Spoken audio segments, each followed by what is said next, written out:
ஒரு குட்டி கதையோட இந்த வீடியோ ஆரம்பிக்கலாமா?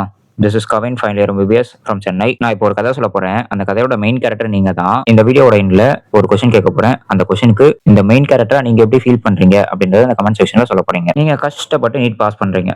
உங்களுக்கு எம்பிபிஎஸ் சீட் கிடைக்குது. 5 வருஷம் படிக்கிறீங்க.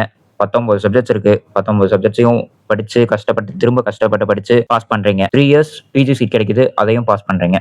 தென் ஒரு கவர்மெண்ட் மெடிக்கல் காலேஜ்ல ஒரு டாக்டரா ஒர்க் பண்றீங்க.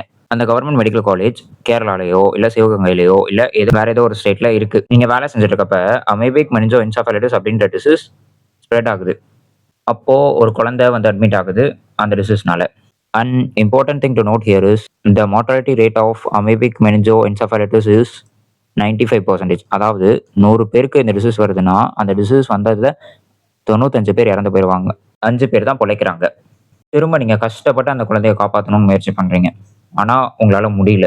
அந்த குழந்தை இறந்து போகுது. கோவத்துல இருக்க அவங்க அப்பாவோ இல்ல ரிலேட்டிவோ உங்களை கத்தி எடுத்துட்டு வந்து வெட்டிடுறாங்க. அப்போ உங்களுக்கு மண்டை ஓட்டுல அதாவது ஸ்கல்ல ஃப்ராக்சர் ஆகிடுது.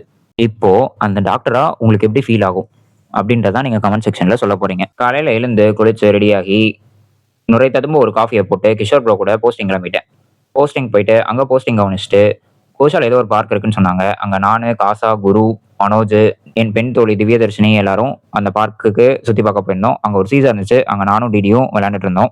போஸ்டிங் முடிச்சுட்டு காசா கூட வண்டியில வந்துட்டேன். மதிய வேலையிலேயே சென்னையில மழை பெய்ய ஆரம்பிச்சிச்சு. ஆனா அதை ஒரு பொருட்டா கூட மதிக்காம 1 to 4 கிளாஸ் கவனிக்க கிளம்பிட்டோம். லைட்டா அவுசாத் போயிட்டேன்.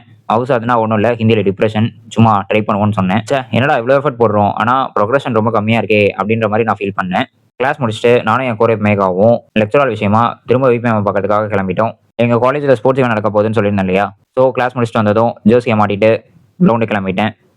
அங்க கேர்ள்ஸ்க்கு கொக்கோ மேட்ச் நடத்திட்டு இருந்தாங்க. அதை பார்த்துட்டு ஃபுட்பால் மேட்ச் நடந்துட்டு இருந்துச்சு. மச்சான் கார்த்திகேஸ் என்னோட கோல் கீப்பர் ஜெர்சியை போட்டு விளையாண்டுட்டு இருந்தான். ஃபுட்பால்ல காசா என்ன வெற்றியா அப்படின்னு கேட்டதுக்கு வெற்றி அப்படின்னா காசா. நம்ம கிறிஸ்டனிக்ஸ் அண்ணன் குளிர்கால சவால் ஆரம்பிச்சிருக்காரு. அதோட இன்ட்ரோ வீடியோ போட்டிருக்காரு. அந்த வீடியோவை பார்த்துட்டு இருந்தேன். கிறிஸ்டனிக்ஸ் அண்ணன் எனக்கு ரொம்ப பிடிக்கும். இன்ஃபேக்ட் சொல்ல போனா கிறிஸ்டனிக்ஸ் அண்ணனை பார்த்து தான் நான் மெடிக்கல் காலேஜுக்கு இந்த மாதிரி ஒரு vlog ஆரம்பிக்கணும் அப்படின்னு எனக்கு தோணுச்சு. அண்ணன் அடுத்த சவால் ஆரம்பிச்சிட்டாரு. All the பெஸ்ட்னே. என் கையில கட்டிருக்க இந்த ராக்கியை ஞாபகம் வச்சுக்கோங்க. இந்த ராக்கியை பத்தி சொல்றேன். இந்த ராக்கி யார் கட்டினதுன்னா என்னோட தங்கச்சி மது எனக்கு கட்டினா. எங்க அம்மாக்கு எங்க அப்பா ஹெல்ப் பண்ணுவாங்க அவரோட ஃப்ரீ டைம்ல அப்படின்னு போட்டு இந்த வீடியோ கீழே மது கமெண்ட் பண்ணியிருந்தா. அந்த கமெண்ட்ஸை பார்த்து எனக்கு ரொம்ப சந்தோஷமா இருந்துச்சு. இப்படிதான் இருந்தேன் லிட்டரலி. அந்த டாக்டரோட நிலைமையில நான் இருந்திருந்தா, சே இது கடவுள கஷ்டப்பட்டு படிச்சோம், மக்களோட உயிரை காப்பாற்றணுன்றதுக்காக 10 வருஷம் 15 வருஷம் உட்காந்து படிச்சோம். அண்ட் டு யூ பீப்புள், மனசாட்சியை கழட்டி வச்சுட்டு எந்த டாக்டருமே இந்த பேஷண்ட்டுக்கு நாம கெட்டது செய்யணும் அப்படின்னு நினைக்கவே மாட்டோம். எப்பயுமே அந்த பேஷண்ட்டை காப்பாற்றணும் அப்படின்றது மட்டும்தான் ஒரு டாக்டரோட மைண்ட்ல ஓடிட்டு இருக்கும்.